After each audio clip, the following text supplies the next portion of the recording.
우리가 일반적으로 이제 가르치고 배운다 이렇게 할 때는 어른들이 어린이한테 가르치고 어린이가 어른들한테 배우는 게 일반적인 것입니다.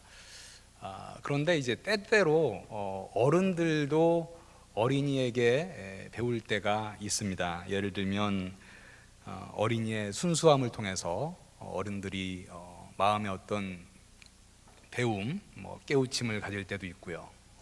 또 어린이들의 정직함을 바라보면서 때 묻은 어린이들이 찔리기도 하고 또 배울 때도 있습니다.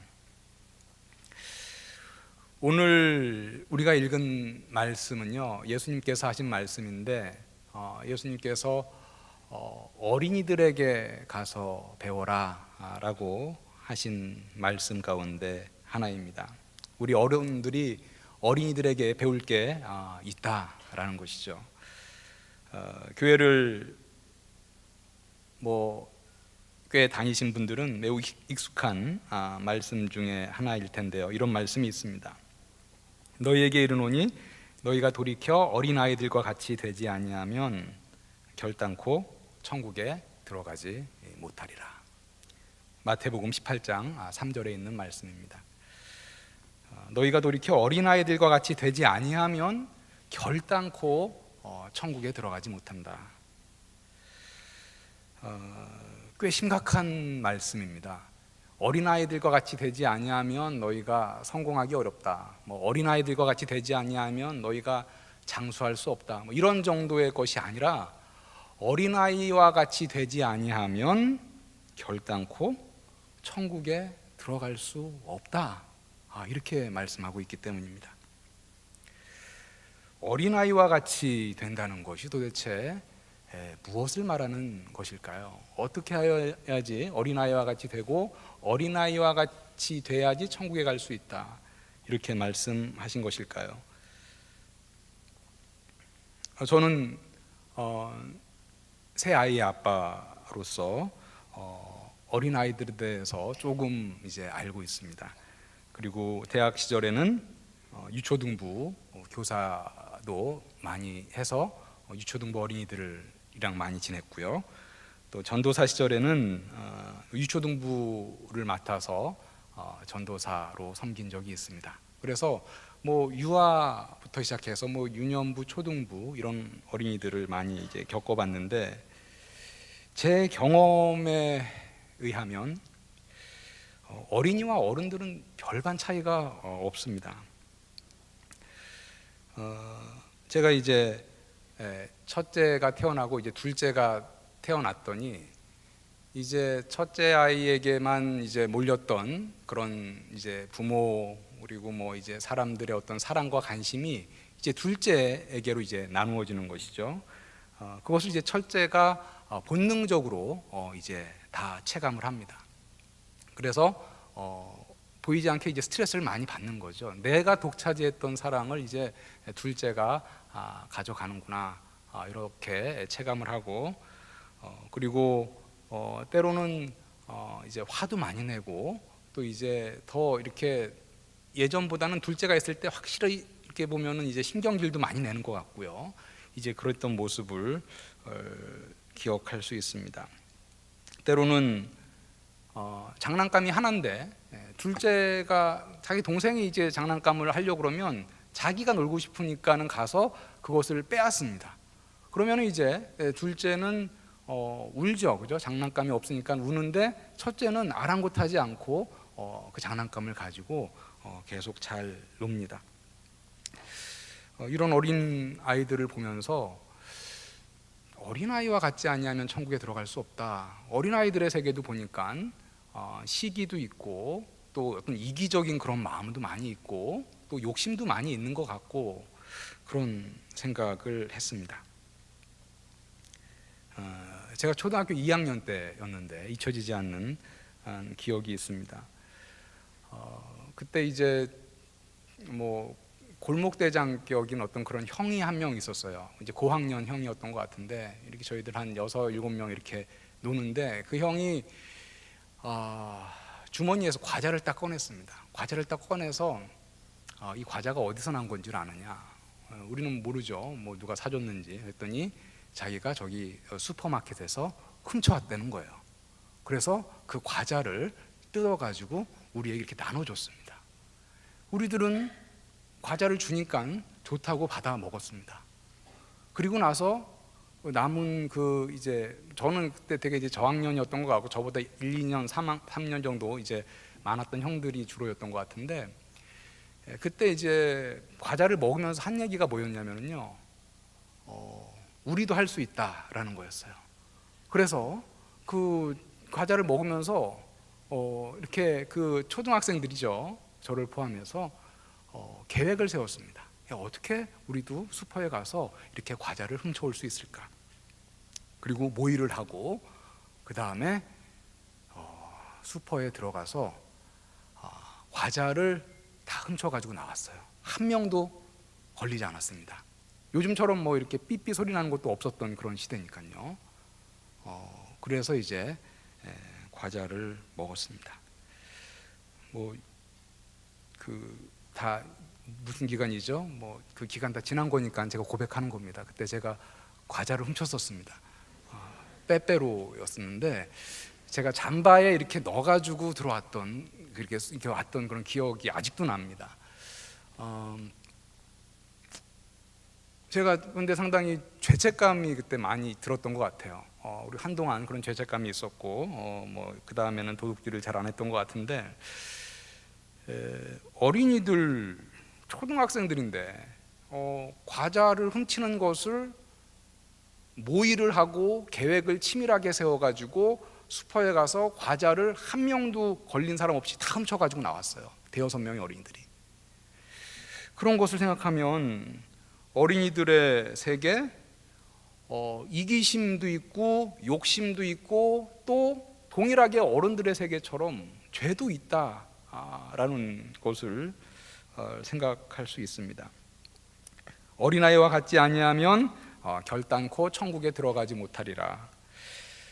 이 말씀은요, 그렇다면 어린아이의 전반적인 특징을 얘기하는 것이 아니라 이렇게 어린아이의 전반적인 특징을 갖지 아니하면 천국에 들어갈 수 없다, 이 얘기가 아니라 어떤 어린아이들이 갖고 있는 어떤 구체적인 어떤 그런 특징을 얘기하는 것입니다.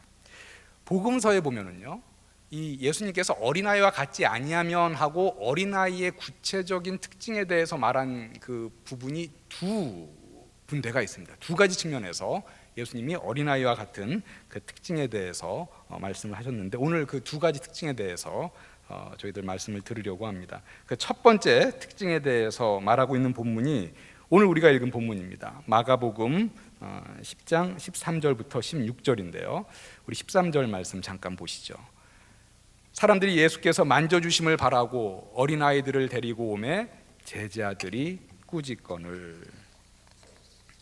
예수님은 늘 사람들을 몰고 다녔죠. 그래서 많은 사람들은 예수님께 와서 병 고침을 받기를 원했고 심지어는 예수님을 만지기만 해도 병이 날 것이다, 그런 믿음을 갖고 있는 사람들이 많이 있었습니다. 그래서 우리가 마가복음 5장 같은 데 보면 혈루병을 앓던 그 여인이 예수님의 옷자락을 만지고 혈루병이 나은 그런 일에 대해서도 기록하고 있었습니다. 그런데 이제 그렇게 많이 예수님 주위에 많이 모여든 사람들 중에 아이들도 있었다라는 거예요. 오늘 13절에 보니까 예수께서 만져주심을 바라고 어린아이들을 데리고 오매 제자들이 꾸짖거늘. 그러니까 부모들이 예수님한테 자기 아이들을 데리고 와서 만져주심을 바랬다, 이렇게 말을 하고 있습니다. 근데 이제 오늘 우리가 읽은 이 마가복음과 평행되는 같은 내용을 다루고 있는 마태복음 19장 13절에 보면 이 만져주심에 대해서 이렇게 기록합니다. 그때 사람들이 예수께서 안수하고 기도해 주심을 바라고 어린아이들을 데리고 오매 제자들이 꾸짖거늘. 그래서 이 마태복음 19장 13절에서는 이 만져주심을 바라고가 무엇이었냐, 바로 이 부모들은 뭐냐면 자기 자식들을 예수님 앞에 데리고 와서 예수님 제발 이 우리 아들 우리 딸에게 좀 안수 기도를 좀 해주십시오 라고 부탁하기 위해서 이렇게 아이들을 많이 데리고 왔다라는 거죠. 그랬더니 이제 예수님의 제자들이 꾸짖었습니다. 아니 어른들도 막 몰려오는데 아이들까지 이렇게 데리고 오느냐, 뭐 애들은 좀 데리고 가라, 뭐 이렇게 얘기했을 수도 있겠죠. 그래서 제자들이 그 자신의 아이들을 데리고 오는 자들을 꾸짖었습니다. 그랬더니 13절, 14절에서 그 다음 절에서 예수님이 화를 내시면서 이렇게 얘기를 하셨습니다. 예수께서 보시고 노하시어 이르시되 어린아이들이 내게 오는 것을 용납하고 금하지 말라. 하나님의 나라가 이런 자의 것이니라. 하나님의 나라가 바로 이런 어린아이들과 같은 자의 것이다 라고 말씀하시면서 바로 그 다음 절 15절에서 이런 자가 어떤 자냐에 대해서 구체적으로 말씀을 하십니다. 내가 진실로 너희에게 이르노니 누구든지 하나님의 나라를 어린아이와 같이 받들지 않는 자는 결단코 그곳에 들어가지 못하리라 하시고, 예수님이 아주 선명하게 말씀하셨습니다. 이런 자는 어떤 자냐? 어린아이와 같이 하나님의 나라를 받드는 자다라고 예수님이 말씀하셨어요. 어린아이와 같이 하나님의 나라를 받들지 않으면 결단코 천국에 들어갈 수 없다. 하나님의 나라를 받들어야지 천국에 들어간다는 말씀인데요. 하나님의 나라를 받든다, 우리말에 받들다라는 말씀은 공경하여 모시다라는 이제 그런 뜻입니다. 여러분들 사전을 찾아보시면 공경하여 모시다, 시부모님을 받들다 그러면 시부모님을 공경하여 모신다, 이제 이런 뜻이죠. 그런데 사실 이 부분은 의미가 받들다, 하나님의 나라를 공경하고 모시는 사람이 하나님의 나라에 들어갈 것이다, 사실 이 의미는 아니고요. 여기 받들다로 우리 성경에서는 번역이 됐는데 이 번역에 약간의 수정이 필요합니다. 매우 중요한 부분인데 이 번역이 좀 잘못돼서 수정을 하고자 합니다. 이 받들다로 번역된 원어, 헬라어 원어는요, 데코마이라는 헬라어 동사인데, 이 데코마이라는 동사는 무슨 뜻이냐? 단순하게 받다라는 그런 뜻입니다. 받들다, 모시어, 공경하여 모시다, 이런 뜻이 없어요. 그냥 받다, 영어로 하면은 receive죠. 여러분들 영어 성경 뭐 대부분 뭐 같이 보시는 거 보면 뭐 10중 8구 다 영어 성경은 receive로 이렇게 번역을 한 것을 볼 수 있을 것입니다. 그러니까는 받들다랑 받다는 사실은 좀 차이가 많습니다. 받다, receive 하는 거고, 받들다는 이렇게 공경하고 모시다 이런 건데, 사실 여기서 의미는 받들다가 아니라 받다라는 것이죠. 그렇다면 받다라고 정확하게 수정해서 번역하면 뭐냐? 누구든지 하나님의 나라를 어린아이와 같이 받지 않는 자는 결단코 그곳에 들어가지 못하리라 라는 것입니다. 하나님의 나라는 선물과 같은 것입니다. 어린아이들은 이 하나님의 나라가 주어질 때 마음 문을 활짝 열고 잘 받는다라는 거죠. 하나님의 나라에 들어가는 것 사실은 매우 쉬운 것입니다. 무엇이냐? 하나님의 나라가 주어질 때 그것을 마음 문을 활짝 열고 잘 받으면 하나님의 나라에 들어가는데, 선물이 주어지는데 나는 안 받겠습니다라고 끝까지 고집을 피우고 안 받으면 그거 주어질 수 없다라는 것이죠. 많은 이들이 그런데 하나님의 나라가 주어지는데 안 받는다고, 나는 그거 받지 않겠다고 마음을 꼭꼭 걸어 잠그고 받지 않습니다. 그럼 오늘 말씀에 의한다면 뭡니까? 어린아이와 같이 받지 않는 자는 결단코 그곳에 들어가지 못하리라. 제가 영국에서 목회할 때 어느 유학생 부부가 그 한인교회에 나왔습니다. 남편분은 이제 박사과정에 공부하는 분이셨고, 그 부인분은 고등학교 과학 선생님이셨어요. 그런데 이제 유학을 와서 3년, 4년 이렇게 박사과정 남편분이 공부하는 동안 한인교회에 나왔습니다. 원래는 교회 잘 안 다니시던 그런 분이셨어요. 남편분은 뜨문뜨문 교회도 출석하고, 근데 부인 되시는 분은 뭐 빠지지 않고 교회에 나왔습니다. 성경 공부도 열심히 하시고 뭐 새가족부부터 시작해서 단계별로 있는 성경 공부도 열심히 하시고 질문도 얼마나 많았는지 모릅니다.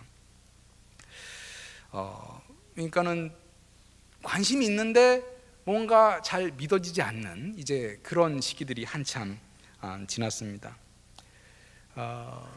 그때 이제 부활절 그리고 이제 성탄절 그럴 때에 세례식을 했었는데 그분이 이렇게 좀 왔다 갔다 하셨어요. 그래서 세례식을 하기 전에 이제 세례를 받으시겠냐고 제가 물어보면 아직 준비가 안 됐습니다. 믿는 거는 같은데 아직 준비는 안 됐습니다. 이런 얘기를 이제 늘 하셨습니다. 그런데 이제 그 남편분의 박사학위 공부가 거의 다 끝나고 나서 이제 한국으로 갈 날짜까지 잡혀놨고, 그리고 아마 제가 기억하기에 부활절로 이제 기억이 돼요. 그래서 그분들이 이제 한국으로 귀국하기 전에 마지막 부활절입니다. 그래서 제가 그 성도님한테, 여자 성도님한테 이번에 세례를 받으실 준비가 됐습니까? 이제 한국으로 돌아가시는데 이 세례식이 우리 교회에서 하는 마지막 세례식입니다. 이렇게 얘기를 했더니 그분이 저에게 이렇게 얘기를 하셨어요. 이번에는 목사님 세례를 받겠습니다. 제가 하나님을 믿기로, 예수님을 믿기로 마음에 굳게 결정을 했습니다. 구원은 하나님의 선물이더라고요. 선물인데 제가 뿌리칠 이유가 없다는 것을 깨달았습니다. 제가 이번에는 세례를 받겠습니다. 이렇게 얘기를 했습니다. 단순한 진리인데 그 진리를 받아들인 것이죠. 그 성도님이 한 얘기가 오늘 본문에서 말하는 것을 좀 잘 이렇게 전달해 주는 거라고 생각합니다. 구원은 하나님의 선물인데 선물을 주는데 그 선물을 받아야죠 라고 얘기를 하고 이제 예수님을 믿겠습니다. 세례를 받겠습니다 라고 얘기를 했습니다. 선물을 받으면 하나님의 나라에 들어가는 것이고 선물을 거부하면 하나님의 나라에 들어가지 못한다라는 것입니다. 어린아이들은 복음의 씨앗이 뿌려질 때 마음문을 열고 그 선물을 잘 받는데, 어른들은 예수 그리스도의 복음, 천국, 하나님의 나라가 주어진다고 할 때 어린아이와 같이 잘 받지 못한다라는 거예요. 그것이 주어지면 저 그런 거 없어도 잘 살 수 있어요. 그거 받으면 괜히 짐만 될 것 같습니다. 혹시 그 안에 무슨 뭐 폭탄 같은 거 들어있는 거 아닙니까? 뭐 이렇게 자꾸 의구심을 갖습니다. 받으면 되는데, 정말 오늘 말씀처럼 어린아이와 같이 받으면 되는데 하나님의 나라를 어린아이와 같이 받지 않는 자는 결단코 들어가지 못하리라 라고 말씀하고 있습니다. 여러분들 펜이 있으면 이것은 매우 중요한 부분이기 때문에 이렇게 좀 수정을 해도 좋을 것 같아요. 마가복음 10장 15절에 받들지 그 부분에다가 이렇게 좀 해놓고 받지 이렇게 정확하게 수정을 해도 좋을 것 같습니다. 어린아이와 같이 받지 않는 자는 결단코 들어가지 못한다. 우리가 복음이라고 많이 듣죠. 우리 5월 20일 날 복음 축제 하고 있고, 우리 예수 그리스도의 복음, 뭐 지난번에도 말씀드렸지만 복음이라는 거 가스펠이죠, 그죠? 한문으로 하면은 기쁠복 소리 음자입니다. 기쁜 소리라는 뜻이에요. 이게 왜 기쁜 소리입니까? 하나님의 나라, 천국이 선물로 주어졌기 때문에 어린아이와 같이 마음문을 활짝 열고 받으라. 그러면 너희들의 것이 될 것이다 라는 것이죠. 우리는 받기만 하면 되는데 어린아이와 같이 받지 아니하면 결단코 들어가지 못하리라. 무슨 광고에 그런 게 있잖아요. Just do it 이런 게 있잖아요, 그죠? 그런데 여기서 말하는 것은 뭡니까? Just take it, 받아라 라는 거예요. 그런데 그것을 받지 아니하면 너희들의 것이 될 수 없다. 인간의 노력으로 할 수 있는 것들이 많이 있습니다. 여러분들 열심히 노력하면 출세할 수 있어요. 열심히 힘써서 노력하면 유명해질 수도 있습니다. 열심히 정말 밤잠 안 자고 쉴 때 쉬지 않고 일하면 돈을 많이 벌 수도 있고, 열심히 공부하면 뛰어난 학자가 될 수도 있고, 열심히 노력해서 이 사회에서 존경을 받는 위치에 올라갈 수도 있습니다. 그런데 아무리 노력해도 노력만으로 얻을 수 없는 것 하나가 있는데, 그것이 바로 무엇이냐? 하나님 나라에 들어가는 것입니다. 성경에서는 여러분들 구약부터 신약까지 눈 씻고 찾아보세요. 내가 드디어 열심히 노력해서 나의 구원을 해냈어, 나의 구원을 쟁취했어, 나의 구원을 내가 이루었어, 이렇게 얘기하는 사람 단 한 명도 없습니다. 내가 정말 노력해서 나의 구원을 해냈다, 나는 정말 대단한 사람이다, 이렇게 얘기하는 성경의 인물 단 한 명도 없다라는 것입니다.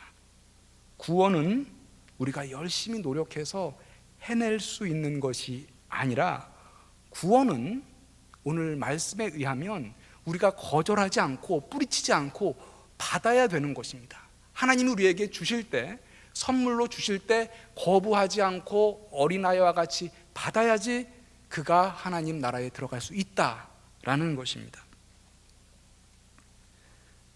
어린아이와 같은 것의 구체적인 특징이 무엇냐?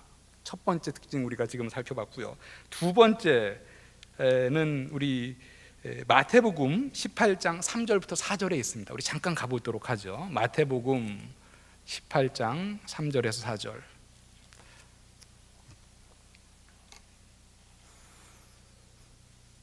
어린아이와 같은 것의 구체적인 특징에 대해서 이제 얘기해주는 또 다른 본문입니다. 우리 다 같이 한번 읽어볼까요? 3절과 4절 한 목소리로 읽겠습니다. 시작. 이르시되 진실로 너희에게 이르노니 너희가 돌이켜 어린아이들과 같이 되지 아니하면 결단코 천국에 들어가지 못하리라. 그러므로 누구든지 이 어린아이와 같이 자기를 낮추는 사람이 천국에서 큰 자니라. 자, 3절은 아까 읽은 것과 동일합니다. 어린아이와 같지 아니하면, 아까는 하나님 나라에 들어갈 수 없다, 여기서는 이제 천국에 들어갈 수 없다. 그리고 아까는 어린아이와 같은 것이 뭐냐? 받아야 된다라는 것이죠. 받는 자가 들어간다. 여기서는 뭡니까? 어린아이와 같은 것은 자기를 낮추는 것이다. 겸손한 자가 천국에 들어간다라는 것입니다. 이것도 역시 언뜻 생각하면 어린이들이 겸손한가? 라고 이렇게 생각을 해보면, 어린이들의 세계를 이렇게 쭉 보면 반드시 어린이들이 겸손하다 이렇게 말하기 어려운 부분도 있어 보입니다. 예를 들면 어린이들이 하는 대화를 보면, 초등학생들 보면, 야, 우리 집에는 이거 있는데 너희 집에 그거 없지? 하면서 약간 자랑하는 마음도 있고, 좀 약간 교만한 마음도 우리가 거기서 찾아낼 수 있고요. 어린아이와 같이 겸손하지 아니하면, 어린아이와 같이 자기를 낮추지 아니하면, 겸손함, 어떤 모습에서 어린아이의 겸손함을 우리가 찾을 수 있을까? 어린아이들은요, 본능적으로 부인할 수 없는 겸손함이 하나 있는데, 특히 이제 유아 시절에 더 그렇죠. 자기 혼자 살 수 없고 나는 꼭 아빠 엄마가 있어야 한다, 아빠 엄마가 없으면 절대로 안 된다, 아빠 엄마를 본능적으로 의지하는 마음이 어린아이들한테는 있습니다. 모든 어린아이들에게 동일하게 있어요. 태어날 때부터 나는 아빠 엄마 필요 없다, 나 혼자 살 수 있다, 이런 어린아이들 한 명도 없습니다. 바로 어린아이들은 철저하게 아빠 엄마를 의지하는 그런 마음이 있다라는 것이죠. 여러분들, 하나님 앞에서 교만한 사람이 어떤 사람이냐면 이런 사람입니다. 나는 하나님 필요 없어, 하나님을 믿으라고 내 주먹을 믿으라고 해, 하나님을 믿으라고 내 통장 계좌를 믿으라고 해, 이렇게 마음 먹는 사람들. 나는 하나님 필요 없어, 나는 하나님 없이 살 수 있어, 하나님을 의지하지 않는 사람들, 하나님 앞에서 교만한 사람들입니다. 하나님 없이 살 수 있다고 생각하는 사람, 교만한 사람, 바로 그러한 사람, 하나님 나라에 들어갈 수 없다라는 것입니다. 예수님께서 어린아이와 같은 것 두 가지에 대해서 복음서에서 말씀하셨는데, 사실 이 두 가지는 상통하는 부분이 있습니다. 하나님 없이 살 수 있다라고 교만한 사람들이 하나님 나라를 받지 않습니다. 왜? 필요 없기 때문에. 복음을 우리가 아무리 전해도 받지 않아요. 이거 뭐 다른 거 하는 것이 아니라 예수 그리스도께서 구원 사역을 다 이루어 놓으셨으니까 그것을 믿음으로 받으라 이렇게 해도 안 받습니다. 나 하나님 없이 살 수 있어. 교만한 사람들이다라는 것이죠. 겸손히 하나님을 의지하고 하나님의 나라 선물로 주어질 때, 복음의 씨앗이 그 마음밭에 뿌려질 때 그것을 받는 사람, 그 사람이 하나님 나라에 들어갈 수 있다라는 것입니다. 혹시 이 자리에 여러분들 가운데 아직도 나 이거 예수님을 믿어야 되나 말아야 되나, 내가 교회는 지금 다녀보지만 이 성경이 진리인가, 내가 예수 그리스도의 이 복음을 내가 받아들일까, 이렇게 망설이시는 분들, 어린아이와 같이 겸손한 마음으로 하나님 없이 살 수 없음을 인정하고 하나님을 의지하고 하나님이 선물로 주시는 이 하나님의 나라를 그냥 받아서 그 하나님의 나라에 들어가는 축복을 누리시기를 주님의 이름으로 축원합니다. 어린아이와 같다는 것, 우리가 그 의미에 대해서는 살펴보았고요. 그런데 사실 이 말씀이 우리에게 가르치는 아주 중요한 교훈이 또 하나가 더 있습니다. 그것은 바로 뭐냐면, 우리가 어린아이들은 마음 문을 열고 복음을 잘 받아들이고 하나님 앞에서 겸손한 마음으로 준비된 자이들이기 때문에 우리가 이 복음을 전하는 데 있어서 어린아이들에게 열심히 복음을 전하는 것이 복음 전파의 사명에 있어서 매우 효과적이다라는 것은 또한 우리가 오늘 말씀에 비추어 봤을 때 부인할 수 없는 사실입니다. 여러분들 뭐 많이 들어보셨을 겁니다. 어떤 통계 수치들, 작년들 성도들 이렇게 통계를 뽑아 보면은요, 언제 예수님을 믿기 시작했습니까? 언제부터 예수님을 여러분들의 삶의 주인으로 영접하셨습니까? 제가 좀 통계를 좀 이렇게 인터넷에서 살펴봤습니다. 구체적인 통계가 무엇이 있는지. 최근에 우리나라 300명의 이제 작년 성도를 대상으로 물어보니까 언제부터 예수님을 믿기 시작했습니까? 대답한 분들의 87%가 주일학교 시절에 이렇게 얘기를 했습니다. 뭐 주일학교라고 한다면 보통 우리가 이제 뭐 유아부, 뭐 영아부터 시작해서 이제 뭐 중고등부까지 보통 얘기를 일반적으로 많이 하죠. 그러니까 작년 성도들도 대부분 언제 믿음을 갖고 신앙생활을 했습니까? 87%가 주일학교 때 이렇게 얘기를 했다라는 거죠. 미국의 통계를 봤더니 미국도 크게 다르지 않습니다. 미국의 클리어런스 벤슨 박사가 조사한 통계에 의하면 미국 성도, 작년 성도의 85%가 주일학교를 거쳤다, 이런 통계가 있었습니다. 라이언을 헌트라는 사람이 또 통계를 낸 것에 의하면 미국의 작년 성도 중에서 30세 이후에 신앙생활을 하기 시작했다, 예수님을 믿기 시작했다, 이렇게 한 사람은 전체 작년 성도의 약 4%밖에 안 된다라는 거죠. 그러니까 여러분들 우리 지금 청년부도 애녹청 있잖아요, 그죠? 이 뭐 통계를 우리가 그냥 참고한다면 애녹청에서 전도하는 것은 정말 귀한 겁니다. 정말 어렵다라는 거죠. 30세 이상, 우리 작년 성도들 중에서 30세 이상 이후에 내가 예수 믿기 시작했다, 미국 경우입니다만은 4%밖에 안 된다라는 거죠. 이건 뭡니까? 예수님 말씀하신 것과 같은 통계 결과입니다. 어린아이와 같이 잘 받지 않는다라는 거예요. 어른들은 마음이 딱 굳어져 가지고 자신의 가치관, 자신의 인생관 딱 굳어져 있는데 거기에 복음의 씨앗이 뿌려질 때 이게 받지 않는다라는 겁니다. 하나님의 나라, 하나님의 복음을 받지 않는다라는 거예요. 그렇다면 우리가 효과적인 복음 전파를 위해서 어린이 선교, 어린이 전도에 박차를 가해야 하는 것은 우리가 당연히 규결될 수 있는 결론입니다. 여러분, 우리 교회가 무슨 교회입니까? 무슨 교회예요? 예? 플라워 가든이잖아요, 그죠? 꽃동산 교회. 예. 여러분들 우리 교회 뭐 홈페이지 혹시 들어가 보셨나요? 거기 우리 교회 소개하는 난의 홈페이지 딱 들어가 보시면은 캐치프레이즈가 있는데 그게 바로 뭐냐면 어린이 선교를 통한 세계 복음화의 비전을 갖고 있는 교회다라는 거예요. 어린이 선교를 통한 세계복음화의 비전. 이거 우리가 언뜻 들으면은 야, 세계복음화를 하는데 뭐 어린이들을 이렇게 해서 어떻게 세계복음화를 해? 뭐 청년들을, 일꾼들을 뭐 전도를 해서, 아니면 뭐 지금 이제 기성 뭐 일할 수 있는 그런 세대를 전도하는 게 아니라 우리 교회는 어린이 선교를 통한 세계복음화의 비전. 그런데 여러분들, 오늘 우리가 지금 말씀에 비춰 본다면 이것은 가장 효과적인 세계복음화의 전략임을 우리가 확인할 수 있는 것입니다. 바로 그 어떤 누구보다도 예수님 뭐라고 얘기하셨어요? 어린아이와 같이 받지 아니하면, 어린아이들은 잘 받는단 말이에요. 결단코 하나님 나라에 들어갈 수 없다.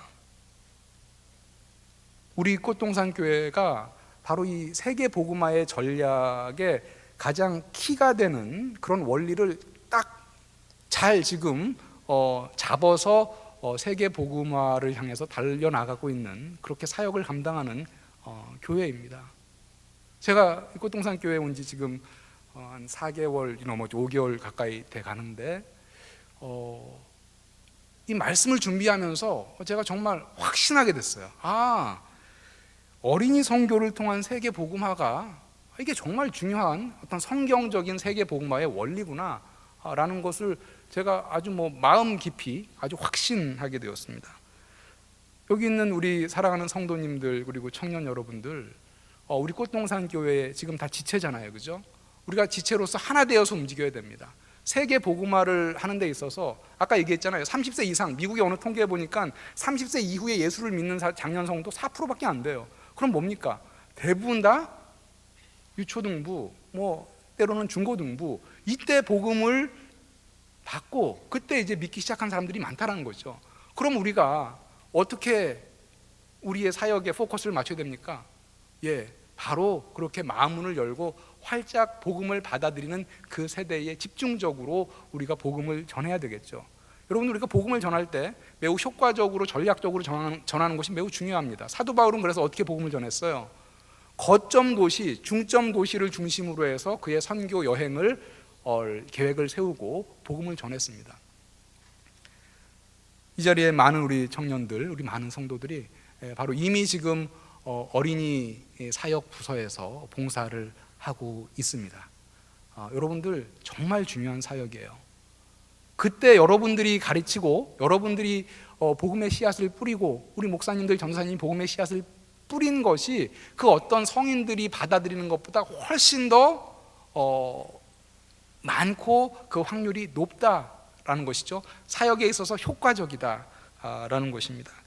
올해 초에 그런데 이 교육부서에서 우리 SOS를 우리 청년부에 쳤어요, 그죠? 우리 지난 겨울 수련회 때 가서 그런 말씀 드렸죠. 그 SOS가 뭐였습니까?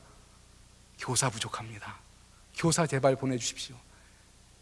작년에 비해서 턱없이 부족합니다. 그래가지고 우리 겨울 수련회 가서도 여러분들 교사로 좀 봉사해달라고 독려하고 그랬는데, 여러분들 내년에는 혹시 지금 이제 교회에서 다른 봉사 안 하시는 분들, 특히 우리 꽃동산 교회는 어린이 사역에 진력하는 교회입니다. 어린이 선교를 통한 세계 복음화를 위해서 달려가는 교회예요. 우리가 어린이 사역에 더 힘써야 됩니다. 그래서 여러분들 교육부서에서 더 열심히 봉사하고 많은 어린이들을 정말 주님께로, 하나님의 나라로 인도하는데 여러분들이 헌신하고 봉사하기를 바랍니다. 어린이 주일학교, 교회학교, 지금 한국 교회가 점차적으로 계속 감소한다 이렇게 얘기를 하고 있죠. 우리 꽃동산 교회가 사실은 이러한 시대에 하나님이 우리 교회에 특히 어린이 사역에 많은 축복을 주셨는데 축복을 받은 만큼 더 책임도 큽니다. 그래서 지금 주일학교가 죽어간다 이런 목소리가 많은데, 우리가 무언가 롤 모델로서 한국 교회에 뭔가 모범을 보여주고 그 다음에 다시 소망을 주고 다시 희망을 주고, 주일학교 사역 끝나지 않았다, 죽지 않았다, 우리 다음 세대들 아직 끝나지 않았다, 이거 봐라 열심히 하니까 이렇게 부흥하더라 라는 희망의 메시지를 줘야 할 것이 우리 꽃동산 교회, 그리고 우리 지체된 우리에게 모두 주어진 책임입니다. 말씀을 맺습니다. 오늘 말씀에서 어린아이와 같지 아니하면 천국에 결단코 들어갈 수 없다 라고 얘기했습니다. 그것은 다름 아닌 두 가지였죠. 어린아이와 같이 겸손하게 하나님의 필요를 인정하고 하나님 없이 살 수 없습니다 라고 겸손하게 나가서 복음이 주어질 때, 하나님의 나라가 주어질 때 그것을 거절하지 않고 받아야지 하나님의 나라에 들어간다라는 것입니다. 이 자리에 계신 분들 가운데 아직까지 복음을 받아들이기에 망설이시는 분들, 이 뿌려진 복음의 씨앗을 받아서 하나님의 나라에 다 들어가시기를 주님의 이름으로 축원합니다. 뿐만 아니라 이렇게 겸손하게 복음을 받을 준비가 된 어린이들을 하나님의 나라 천국으로 인도하는데 우리가 더욱 헌신하고 더욱 힘쓰는 우리 꽃동산 교회의 모든 성도 여러분, 지체된 모든 우리 청년 여러분, 모든 저와 우리 모든 성도님들 다 되셔서 정말 우리 교회가 어린이 선교를 통해서 세계 복음화를 이루어 감으로 하나님께 큰 영광을 돌리는 교회 되길 주님의 이름으로 간절히 축원합니다.